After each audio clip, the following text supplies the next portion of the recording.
আমাদের যে গণমাধ্যম কর্মী, আমি আব্দুর রশিদ মোল্লা, আলোকিত সকাল পত্রিকায় শ্রীপুর উপজেলা প্রতিনিধি হিসেবে কাজ করি। আমি আমার পেশাদারিত্ব যে আমার যে কার্যক্রম রয়েছে সেই পেশাদারিত্বের জায়গা থেকে আজকে সকালে শ্রীপুর উপজেলার যে একমাত্র ফিলিং স্টেশন তেলপাম্প মেসাস মাজেদা ফিলিং স্টেশন, এখানে আমি আসি। আসার পরে আমি যখন আসি তখন থেকেই অনিয়ম এবং যে অনিয়মগুলো আমি দেখি, এখানে পাবলিকের একটা লাইন, সেই পাবলিক লাইনে তারা তেল দিচ্ছে এবং সরকারি যারা রয়েছেন চাকরিজীবী, যারা এনজিও কর্মী রয়েছেন, তাদেরকে প্রায় 6টা থেকে ঠিক 10টা নাগাদ, 10:30টা নাগাদ তাদেরকে ওইভাবে রাখা হয়েছে, তাদের তেল দিচ্ছে না। তো আমাকে বিভিন্ন ওইখান থেকে চাকরিজীবীরা এখানে যারা তেল নিতে আসছেন আমার কাছে অভিযোগ জানায়, আমাকে বলে।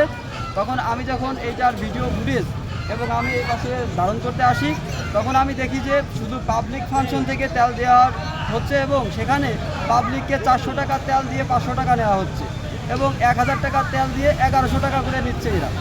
তখন আমি এটা যখন ভিডিও চিত্র নিতে যাই, পাশে একটা ড্রামে যখন তেল দিতে যাই, তখন আমি আমার ক্যামেরা অন করি এবং ওই ড্রামের চিত্র যখন নিতে যাই, তখন শ্রীপুর থানার কনস্টেবল নাজমুল নামের এক কনস্টেবল, উনি আমাকে এসে সজোরে ধাক্কা দিয়ে ফেলে দেয় এবং আমার যে মোবাইল আছে উনি সেই মোবাইলটা ছিনিয়ে নেয় এবং আমাকে অকথ্য ভাষায় বাপ তুলে গালিগালাজ এবং আমাকে এইখান থেকে ঠেলতে ঠেলতে টেনে হিস্ট্রে এইখান থেকে নিয়ে আসে এই পাশে যে পুলিশ, যে যাদের অবস্থান পুলিশ, এখানে আরও পুলিশ ছিল, ওনাদের কাছে নিয়ে আসে। নিয়ে আসার পরে আমি ওনার কাছে জানতে চাই যে আমার ফোন কেড়ে নিলেন, আমাকে কেন মারছেন, আমি একজন সাংবাদিক। তখন আমার কাছে যখন বলে যে তোর কার্ড নেই, তোর কিছু নেই, তুই কিসের সাংবাদিক, তখন আমি কার্ড শো করি এবং কার্ড শো করার পরে দ্বিতীয় দফা উনি আমাকে মারধর করে এবং আবার ফোন কেড়ে নেয়। আমি সেই মুহূর্তে বলি যে ভাই, আমি আমার দায়িত্ব, পেশা দায়িত্ব, আমার কাজের জন্য আমি আসছি, আপনি আমাকে মারছেন কেন? তখন সে আমাকে টেনে হেসে নিয়ে আসে।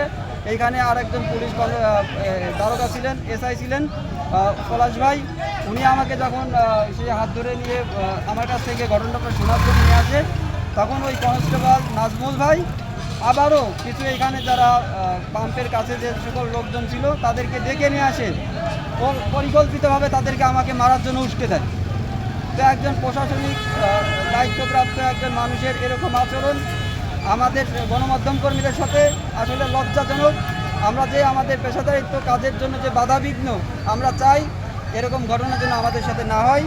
আমি মাননীয় পুলিশ সুপার মহোদয় রয়েছেন, ওনার কাছেও এটাই দাবি জানি যে সঠিক বিচার উনি করে দিন।